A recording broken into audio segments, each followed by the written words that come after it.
La higuera, un relato de María Larralde.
Uno. La calle donde vivía por aquel entonces no tenía nada peculiar más que las gentes que la habitaban y la higuera de enfrente. Y como la calle donde vivía, mi vida transcurría con absoluta normalidad, si es que alguna vida puede decirse que sea normal. Sin embargo, muy lejos de ser monótona, las vivencias que desde niña me habían ido forjando una personalidad soñadora y despierta eran las que me hacían sentir desconfiada y ausente para los mortales. No había nada peculiar más que la peculiaridad de cada una de las cosas que me rodeaban. Todo mi entorno era enormemente colorido y vibrante, dañando mis percepciones saturadas de olores cálidos y sabores fríos. No puedo decir que tuviera una infancia feliz, tampoco infeliz, salvo por la enfermedad y muerte de mi amada madre cuando contaba con 7 años. El diagnóstico de ELA llegó y profanó mi ilusión de niña, que sin comprender exactamente lo que se me avecinaba, sí sentía que algo había cambiado en el mundo. Algunas personas creen que cuando un ser querido muere, el mundo cambia. Y no solamente el mundo personal, sino el mundo en general. Quizá crean en el efecto Pigmalión. Yo, sin embargo, y sin llevar la contra a esta idea, lo que sentí fue que me quedaba sola y que la persona que más amaba desaparecía. Y ya nada fue igual, aunque tengo que decir que seguía teniendo a alguien a mi lado que no sería reconocido por los demás humanos como un ser amado. Y es que, de entre los seres que más amé nunca, el que mejor recuerdo me trae ahora es la hermosa y elegante higuera que vigilaba mis pasos desde niña. No soy capaz de recordar a las personas tanto como aquel árbol, de sombras cerradas durante el día, fresco y vibrante en la noche, parlante durante los días de viento y aturdido por el frío en invierno. Sigo viéndolo en mi mente, tal cual ha sido siempre, inmutable pero vivo. La higuera de mi calle era gigantesca, solemne, poderosa y desprendía un aroma que me embargaba de placer por las noches. Cuando abría la ventana durante mi descanso, un dulzor que no se podía explicar como perteneciente a este mundo me traspasaba el alma. La miraba durante horas y de ese pausado observar Conocía sus costumbres, sus pequeñas variaciones en la dirección de las hojas verdes, grandes e hidratadas. La higuera siguió mirándome desde el mismo lugar donde las gentes de hace un siglo la vieron nacer. Pero ahora guarda un secreto que ni siquiera yo misma quiero recordar. Su altura llegó a sobrepasar las casas de los alrededores, cosa poco común, pero las viviendas pequeñas unifamiliares, alejadas de los grandes edificios de la gran ciudad, no representaban para el imponente árbol alturas demasiado difíciles de sobrepasar. Las pequeñas avispas que cumplían su ciclo vital en la higuera siempre andaban atareadas y sus zumbidos me acompañaron toda la vida, de forma que cuando viajé a algún lugar a visitar a familiares de otras regiones o cuando tuve que acudir a estudiar secundaria a la ciudad, su ausencia me hacía sentir vacía. Pero, sobre todas las cosas, su aroma incomparable producía en mí la sensación de plenitud. Saboreando cada segundo, sentada en la ventana de mi antigua habitación, mirándola, o quizá siendo observada por ella, no existe ningún otro olor que pueda evocar en mí tantos recuerdos de infancia y juventud. No puedo decir que cuando crecí fui infeliz, pero sí que no llegué a ser del todo feliz. Mi amor por la escritura nació algo después de la adolescencia. Una inquietud me quemaba por dentro de tal forma que solamente me desahogaba rellenando folios y páginas con tinta de mis bolígrafos. Pero nada bueno trajo la escritura más que el desahogo de mis propios demonios, y cuando terminé mis estudios de secundaria, comencé a trabajar al otro lado de la gran ciudad en una fábrica de envasado. Allí conocí con tan solo 17 años al que sería mi marido. Manuel me miraba desde el otro lado de la cinta transportadora. Él llevaba ya 10 años trabajando en la fábrica. Me llevaba como 14 años, siendo yo demasiado inocente e inexperta en el conocimiento de las artes amatorias como para poder escapar de su influjo. Sin embargo, me hacía feliz, sobre todo porque era muy guapo, de un gran atractivo físico, mucho más que el que yo creía ofrecerle.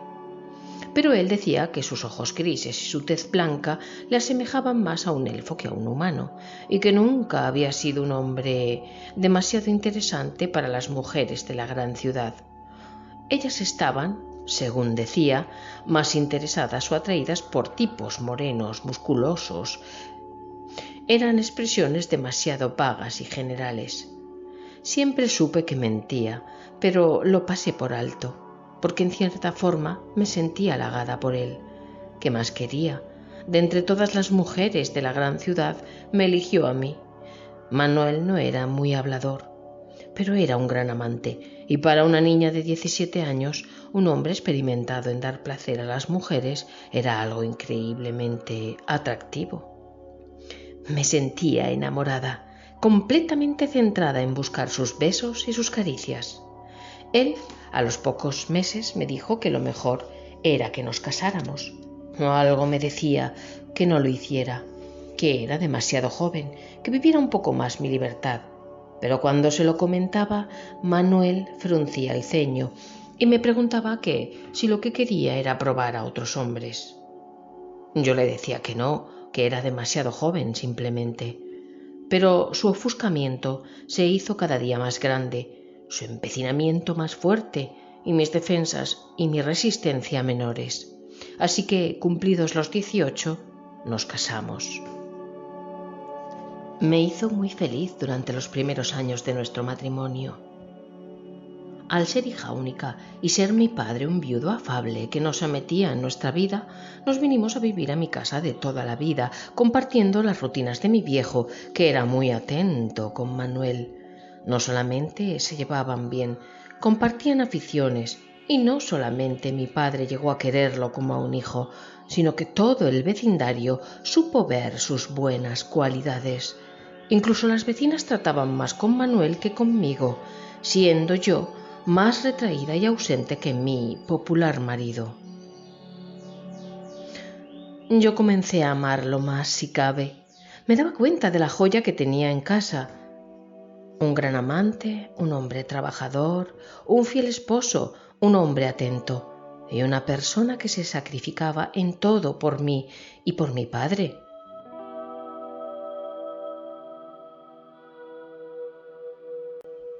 Pasó el primer año y quiso tener hijos. Yo no estaba segura, con tan solo 19 años y con un trabajo en el que no llegaba a los 900 euros. No tenía claro si era el momento de criar.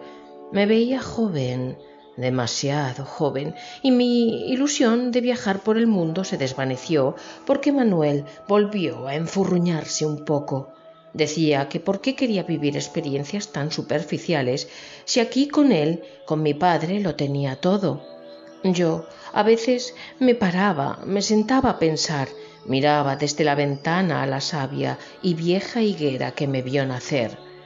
Ella parecía tan feliz, siempre en el mismo lugar, que pensé que yo sería como la higuera, fuerte, con raíces profundas, tranquila y sabia. Y así me sentí durante muchos años. Mi primer hijo, de nombre Antonio como mi padre, fue el principio del cambio. Mi amor por mi hijo era desmesurado, tanto que me olvidé de todo lo demás. Y cuando vine a darme cuenta, ya tenía 2 más tirando de mi falda. Aunque no era lo que había pensado para mí misma, no me quejaba, porque los hijos, aunque no traigan toda la felicidad que dicen las gentes conformistas que traen, sí evocan sentimientos únicos de amor. Pero lo importante en mi vida era mi marido. Su amor me colmaba, me hacía feliz, aunque al llegar los niños todo cambió un poco. Él seguía siendo ardoroso y un excepcional amante, pero a decir verdad, no conocía otro, por lo que no podía hacerme una idea de cómo podría llegar a ser. Nuestra vida transcurría sin más. Plácidamente veía cómo mi marido marchaba a trabajar y llegaba tarde, algunas noches muy tarde, porque doblaba turno para ganar más, a pesar de que yo le decía que con la subvención que yo cobraba y su sueldo teníamos suficiente. No pagamos casa, no tenemos hipoteca, no hace falta que trabajes tanto. ¿Por qué lo haces?, le pregunté cuando llamé a la fábrica y me dijeron que efectivamente hacía el doble de horas y se quedaba muchos días por las tardes. Bueno, mejor que ahorremos algo para cuando estos sean mayores, ¿no crees? Tú estás con ellos. ¿Qué mejor que estar con su madre? Yo no tuve, quiero que estén con su madre, me contestó. Sí, lo sé, pero no hacemos nada juntos si nunca estás con nosotros. Mi padre hace de padre y no sé, supongo que deseas estar con ellos. Ya me incorporaré más adelante cuando todos vayan al colegio. Solo quedan un par de años y después pues ahorramos. Tenemos los fines de semana. No se hable más. No quiero discutir. Voy a seguir trabajando por las tardes. Parecía tan molesto que no quise hacerle sentir mal. Pensé que igual tenía razón. Era normal. Quería sentirse útil. Quería aportar algo valioso a sus hijos. Quería... Mis hijos no llegaron a estar escolarizados cuando la policía llegó a mi casa para hablar conmigo. Recuerdo que estaba tendiendo la ropa en el patio de atrás. Mi padre estaba ya jubilado y me ayudaba en el cuidado de los pequeños. Era un día de abril, esplendoroso y con olor a flores de los almendros en flor. Todo me parecía hermoso. El cielo azul claro, con las pintorescas nubes pincelando el cénit aquí y allá, como si de un lienzo impresionista se tratara. El aire fresco y su humedad, el olor de las flores y de la higuera, los colores ocres de los campos repletos de margaritas, tiznados con algunas amapolas tempranas, y el tacto de la ropa recién lavada, suave y húmeda entre mis manos. Todo parecía calmado, tranquilo. En ese momento sonó el timbre. Me sobresaltó. No esperaba a nadie. Eran las 4 de la tarde y mis hijos dormían plácidamente la siesta en la habitación de adentro. Miré hacia el interior. Mi padre salió primero al patio y me preguntó si esperaba a alguien. Le dije que no. Entonces, con andar cansino, se volvió hacia la puerta y desapareció de mi vista. Seguí tendiendo, algo inquieta, pero pensando que sería algún vendedor o los mormones. Escuché las voces de dos hombres conversando con mi padre y preguntando por mí. Me temí lo peor. Pensé que a mi marido había tenido un accidente y venían a informarnos. Dejé la ropa en el cesto sin tender y salí corriendo hacia el interior de la casa. Al llegar al salón, dos guardias civiles estaban de pie enfrente de mi padre, que se apoyaba lánguido en la pared para no caer desmayado. Su cara de muerto en vida lo decía todo. Una tragedia había llegado para quedarse en mi vida, un calvario imposible de soportar. «Hola, señora, ¿es usted Amelia, la mujer de Manuel Aguado Torregrosa?» Mi hijo mayor salía en ese momento de la habitación de la siesta. Mi padre lo tomó de la mano y se lo llevó a la cocina para darle agua. El hombre se cogía a las paredes para hablar. No me miró a la cara y supe que algo horrible había pasado, algo como la muerte de mi marido, algo que no se podía soportar. Y mientras miraba cómo mi padre sacaba fuerzas de flaqueza para llegar hasta la cocina sin derrumbarse, con mi hijo cogido de su manita, comencé a llorar en silencio pensando lo peor. Pero en ese momento no sabía que la muerte no es lo peor que le puede pasar a alguien. No lo es. Sí, soy yo, dígame, ¿qué le ha pasado a Manuel?, contesté con lágrimas en los ojos. Señora, siéntese, dijo el más joven de los dos. Su marido está detenido, señora. Algo me alivió. Pensé que sería cualquier tontería. Mi cabeza comenzó a dar vueltas de forma que me sentí mareada, pensando que estaría bien. Manuel estaba bien. Eso era lo único que me importaba. Oh, por Dios, qué susto. ¿Pero qué ha pasado? Oh, Dios mío, menos mal. ¿Está bien? ¿Él está bien?, dije más tranquila. Sí, señora, pero la cosa es grave, ¿comprende? Soltó el otro, que andaba como cabreado. Bueno, pero está bien, ¿no? ¿Qué ha pasado?, les pregunté, a la ligera, pensando que lo que fuera que hubiera pasado, lo superaríamos juntos. Mire, debemos pedirle que nos acompañe. No podemos hablar aquí, dijo el malaspulgas, impaciente. Sí, claro, pero tengo 3 hijos. ¿Puedo hablar con mi padre un momento?, les pedí. Sí, vaya, la esperamos, contestó el joven. Algo oscuro se cernía sobre nosotros. A mi padre le dijeron que Manuel había cometido un crimen horrendo, pero a mí no me soltaron prenda hasta 7 u 8 horas después. Le di instrucciones a mi padre para que diera de cenar a los niños y le dije que, en caso de que yo tardara, los acostara a la misma hora de siempre. Lo mejor era que no notaran que pasaba nada raro. Le dije que se calmara, que seguro que todo era un error, o quizá habían asaltado a Manuel y se había defendido. Sí, seguro, hija, pero vete, que se están poniendo nerviosos, me dijo en voz baja, casi inaudible. Mi hijo Antonio se bebía en aquellos momentos un vaso de leche con colacao y miraba hacia la televisión. Estaban haciendo unos dibujos que le encantaban, los Little Einsteins, creo. Salí de allí con una sensación amarga, dolorosa, con una opresión y un miedo en mi cuerpo como jamás había sentido. La canción de los dibujos que mi hijo estaba viendo en esos momentos en mi cabeza sonaba de manera repetitiva e insolente. Algo grave pasaba y el mundo seguía igual. Esa era mi sensación. No sé cuántas horas estuve en la comisaría sin ver a Manuel, sin saber qué había pasado. Solamente me interrogaban sobre él, sobre lo que hacía, sobre sus hábitos. Me hicieron contarles la historia de nuestro noviazgo. Querían detalles, fechas, y eso me parecía tan extraño que comencé a sentirme asustada de verdad. ¿Pero qué ha hecho? ¿Qué ha pasado? ¿Por qué no me cuentan nada? ¿A qué viene todo esto? ¿Puedo verlo? No paraba de interrumpirlos para hacerles las preguntas correspondientes.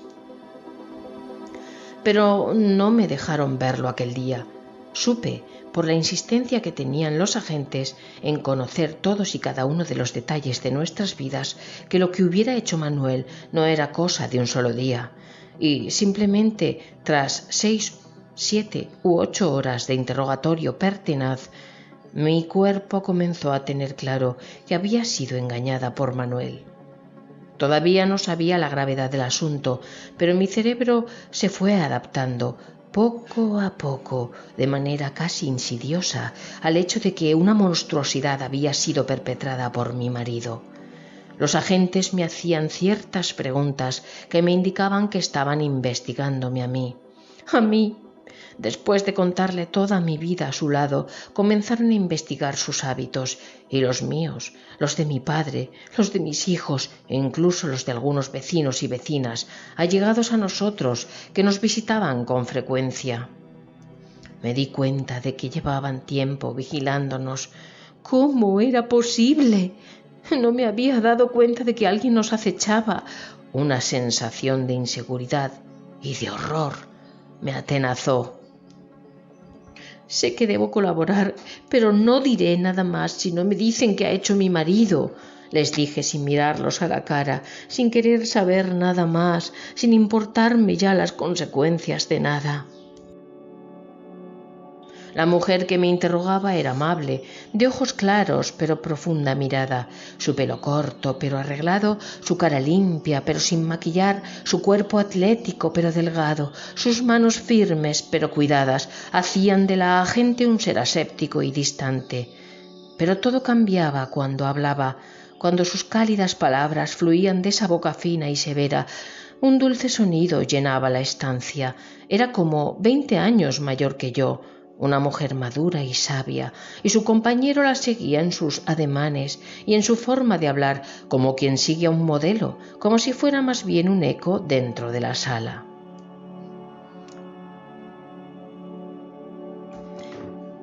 No puedo quejarme de su trato, al revés, eran muy atentos, pero hasta que no me planté no quisieron decirme nada, y como no estaba detenida y me insistían en que todo era una pura formalidad, pues les creí.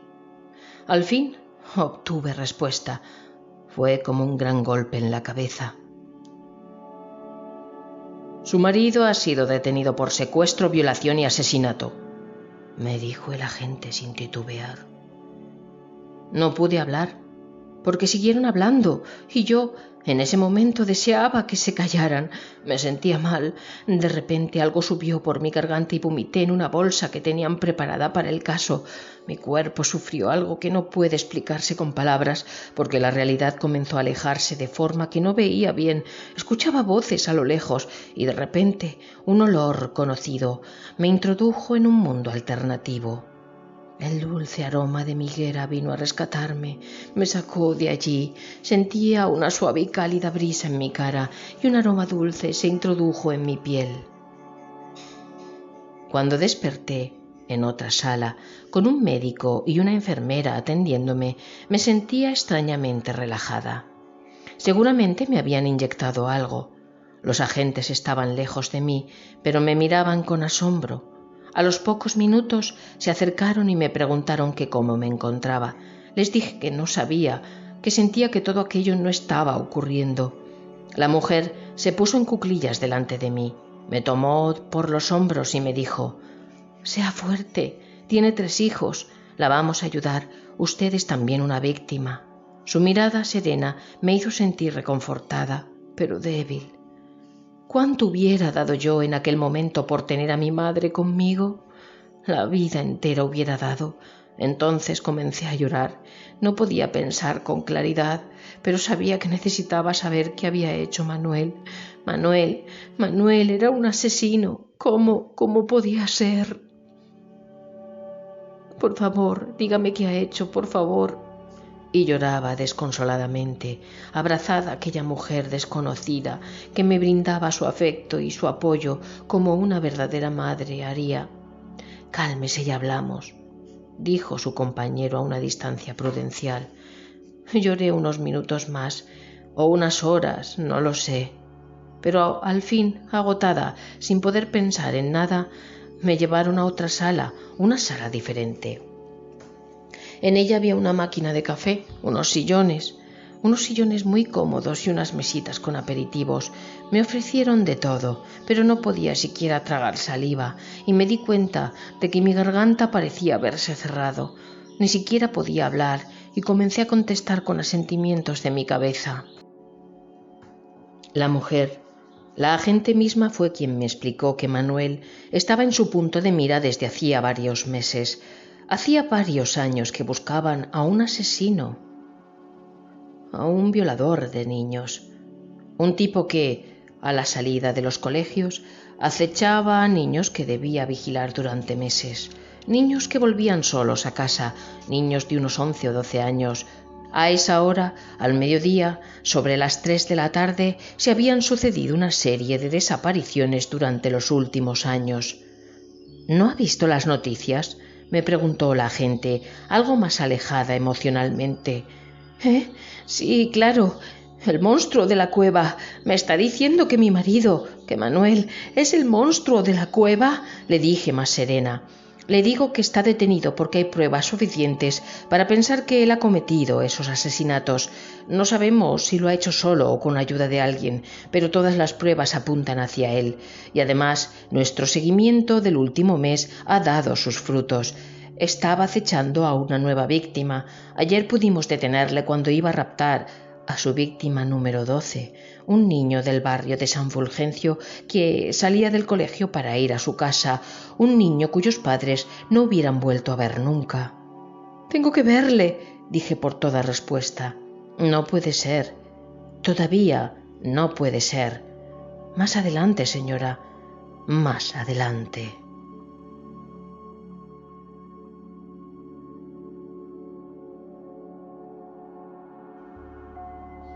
2. No recuerdo cómo pude sobrevivir a aquello. No recuerdo cómo pude sobrevivir los 5 o 6 días siguientes. Sé que no recuerdo casi nada de aquellos días. Mis hijos me demandaban atención, pero yo no podía ni mirarlos a las caritas. Sentía que algo en ellos fallaba. Eran hijos del hombre equivocado. Mi cabeza, aturdida, no podía pensar ni sentir con claridad, y me aislé de todo.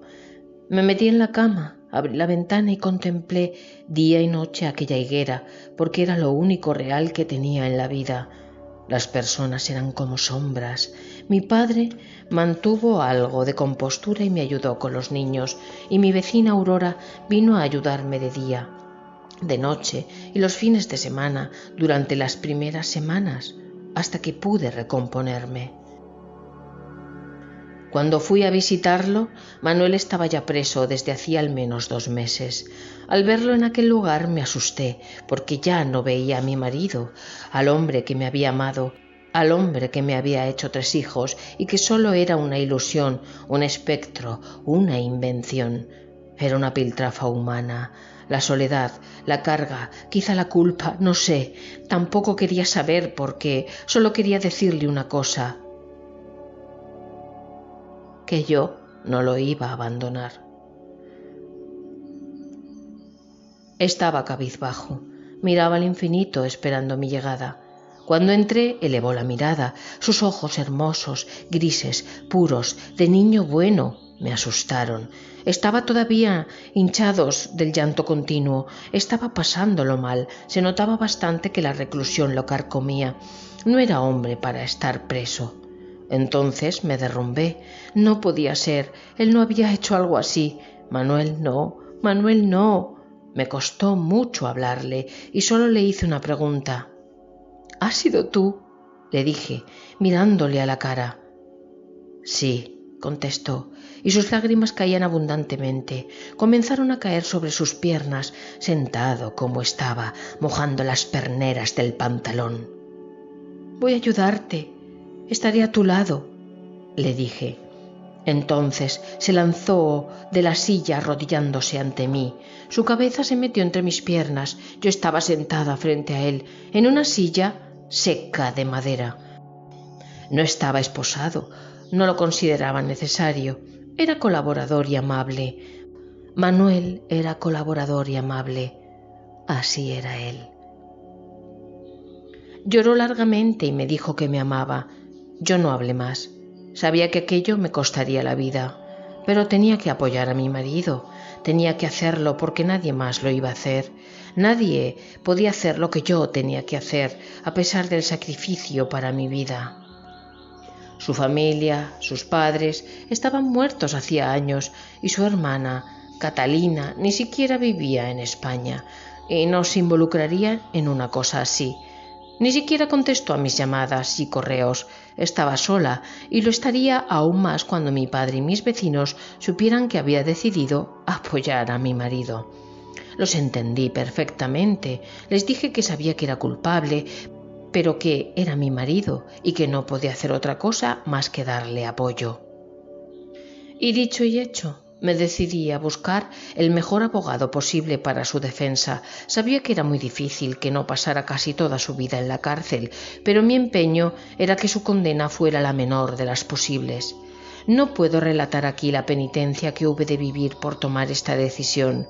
Durante los años siguientes, hasta la celebración del juicio, fui vilipendiada por todos, incluido mi padre, que no entendía por qué lo apoyaba. Yo callaba. Callé siempre. Mi querida vecina, Aurora, me negó el saludo. ¿Cómo puedes hacer algo así? Asesinado a niñitos, como tu hijo, como los míos, ¿cómo puedes? Lo sé, es un monstruo, lo sé, pero nadie más va a esperar por él.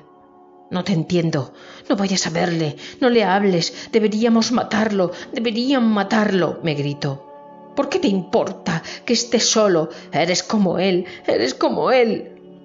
Aurora, te entiendo, no sabes cómo te quiero, te agradezco tanto que hayas cuidado de mis hijos, nunca podré agradecerte tanta ayuda, pero debo estar ahí, es mi marido.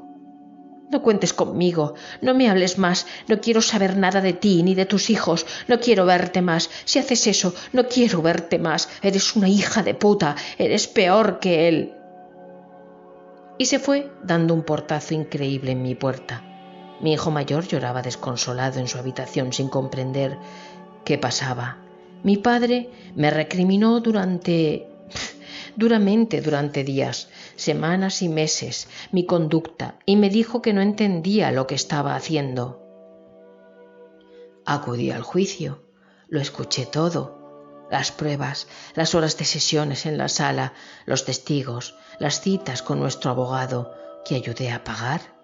Él me contaba todo, me decía que lo mejor era colaborar, que Manuel dijera la verdad, porque lo habían pillado con las manos en la masa. Lo mejor era dejar descansar a las familias. Lo estaban siguiendo desde que, en septiembre, tras la desaparición de un niño del colegio de Ave María, lo vieron merodeando por los alrededores.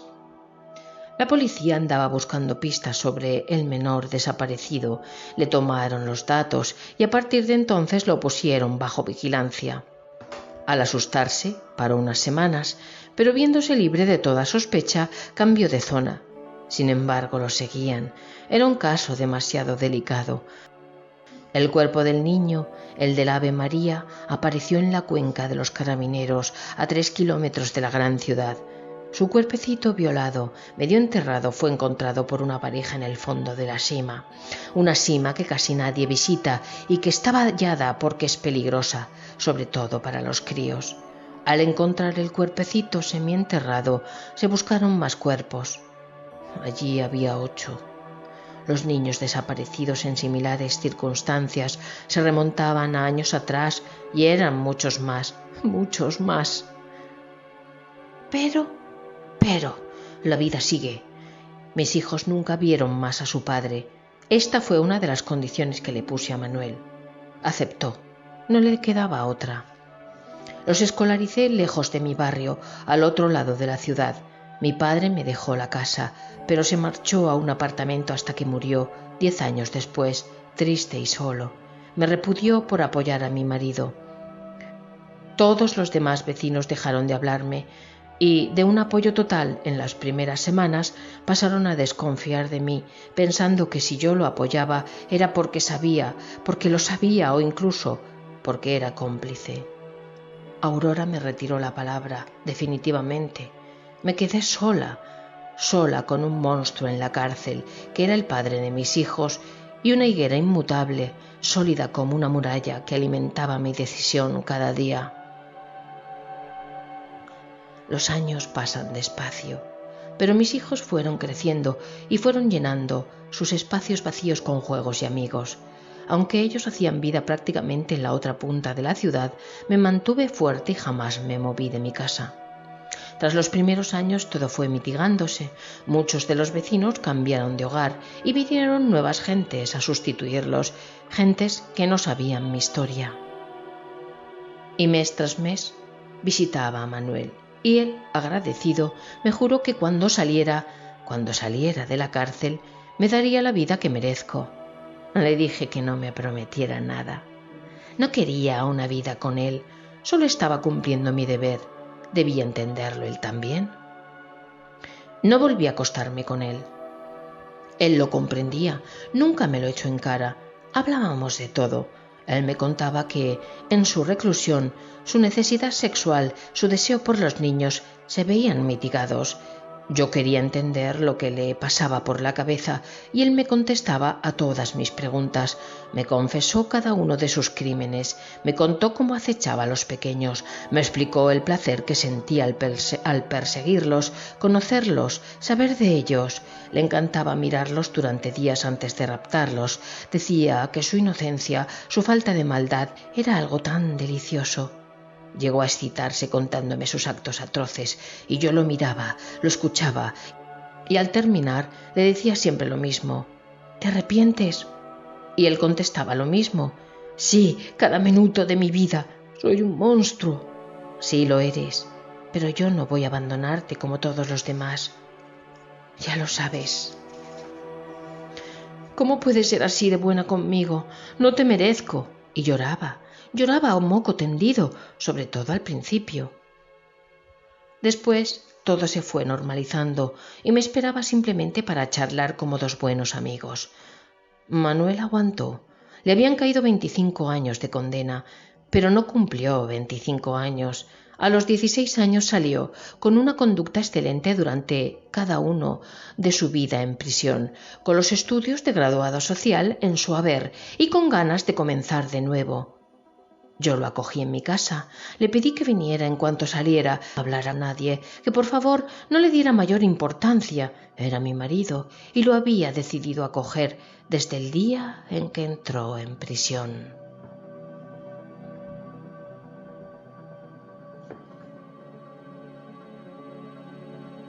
Tres. Hice todo lo posible por estar sola. Mis dos hijos mayores se habían emancipado y Jesús, el tercero, estaba interno en un colegio inglés para hacer el equivalente al bachillerato.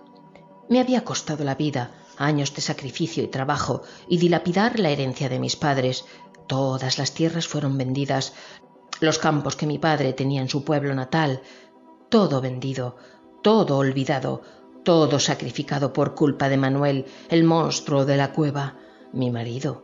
Mi elección en la vida estaba en el umbral de la puerta, con una pequeña maleta en su mano izquierda y una gorra de lana en la derecha.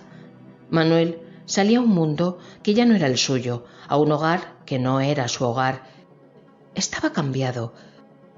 El que fuera el monstruo de la cueva había cumplido su condena, y yo también. Las calamidades que tuve que soportar por apoyar a ese hombre fueron tantas que mi salud se había deteriorado. Ahora, enferma, con la tensión alta, enferma del corazón de tanto sufrir, lo veía entrar por la puerta. Su silueta a contraluz aparecía ante mí y por fin solamente nos saludamos. «Hola, Manuel», le dije sin afecto, cansada, derrotada.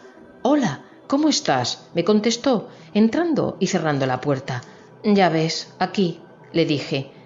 «Como siempre», y me sonrió, «como siempre». Y el silencio se apoderó de mí. Me di la vuelta para dirigirme a la cocina y prepararle algo de comer. La casa estaba vacía de recuerdos. Me había encargado de quitar todas las fotografías de nuestros hijos.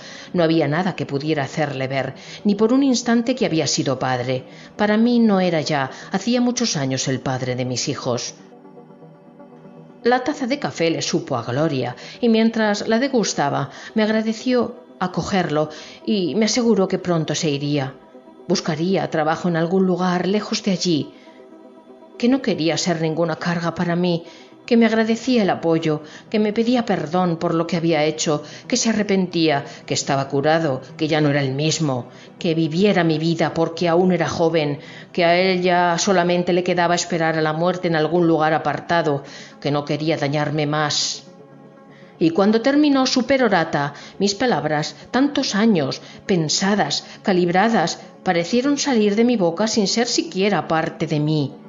No, no, te quedas. No te he esperado y apoyado tantos años para nada, Manuel. Tú sabes el infierno que me has hecho pasar. ¿Quieres tenerme contigo? Te lo agradezco tanto, pero no te entiendo. ¿Por qué arruinaste así tu vida por mí? Entiendo lo que dices, Manuel, le dije cabizbaja por un momento, pero eres mi marido y fuiste mi elección. Creí en ti. Por eso mismo no te entiendo, contestó solemne. Enseguida lo entenderás, Manuel.